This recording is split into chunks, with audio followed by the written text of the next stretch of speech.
Well, ladies and gentlemen, it's going to be one of those days where the news just moves really fast. No sooner do I release a video than the news basically makes my video a little bit outdated. And this, ladies and gentlemen, comes on the back of the Trump's Refugee Admission Program, which they've now announced. And I did say I would do a video on it once it was announced, and here's the video. But before we get on to the video, can we yet again remind you, if you haven't already, subscribe to the channel. So let's get straight onto it. So let's actually read it.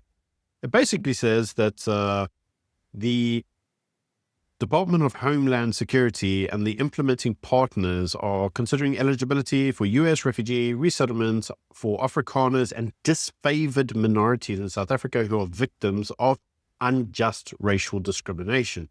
Actually, really important to understand some of the words that have been said there.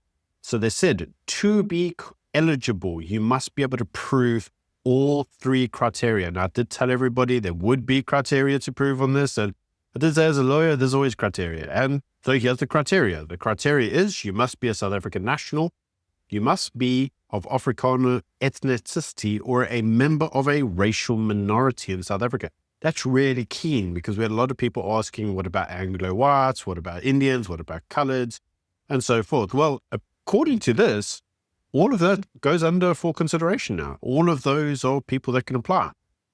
And you must be able to articulate a past experience of persecution or fear of future persecution. Now, the articulate part is very important because, as I've said in my legal video on this, there will be some form of proof required. And so they've now confirmed what that is. And it's an articulation. In other words, it will probably be a statement, a verbal statement. You might say an affidavit, something like that. And you'll be asked to just explain it to them. This is my past experience of persecution, or this is my future fear of persecution. And it's important to understand the words persecution. So it doesn't actually have to be that you are subjected to a physical attack. It could be anything such as racial discrimination. I might be fired, I lose my job, and I can't get another one because of BE rules. That probably will do you, according to this. So it says that individuals who meet all the above criteria and would like to be considered for referral to the USRAP, the Refugees Admission Program, should complete and submit the below statement of interest form. You should complete this form even if you had previously emailed the embassy or the US government entity expressing your interest. And then given the volume of interest, individuals may not receive a response for an extended period. And then it goes on to give the usual disclaimers. So all of this actually really important.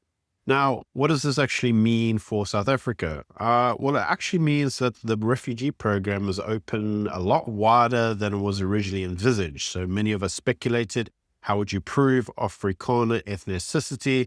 That would be very difficult. And so it's clear that the Trump administration have widened that to such a degree that, to be frank, it's just racial minorities. And there were many colored individuals that said, well, does that include us? We speak Afrikaans. We come from an Afrikaner type heritage, even though we mix race. Will that include us? And the answer now is, well, yes, it could do.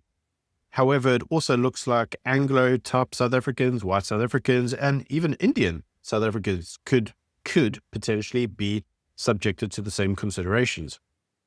So, where does that leave us? Well, not a very good day for South Africa, is it? Because they're now officially a country who has a refugee program attached to it, which means that democratically or electorally, it's not doing very well from a world stage perspective. Usually countries that have refugee programs attached to them are usually what you might call world pariahs. And so we've now officially landed up in world pariah status. And this is interesting because in other news, it has been leaked to me.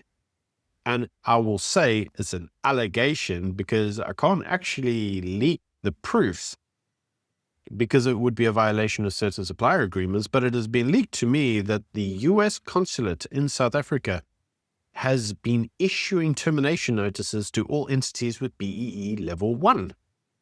And it would appear that the Trump administration is really, really ramping up its rhetoric against the whole BEE legislation on the basis that it's discriminatory. Very interesting day because This strong stance by the United States may ultimately have one of two effects in South Africa. The first is that the South African government either reflects on its own legislation and walks back some of the legislation, or alternatively, it doubles down and goes harder, in which case more individuals will apply for resettlement to the United States. And I suspect that that's actually exactly what the program is intended to do. It's intended to apply pressure on the South African government to amend its ways. And if the government doesn't do that, but instead goes harder, expropriating or pushing forward forms of race legislation that's even stronger and more egregious than it has in the past, well, then there's at least an out for the persecuted minority. But that's just my views. Do let me know what you think in the comment section below. Interesting day. I don't know how much more this will evolve. We shall see. Until tomorrow. Bye.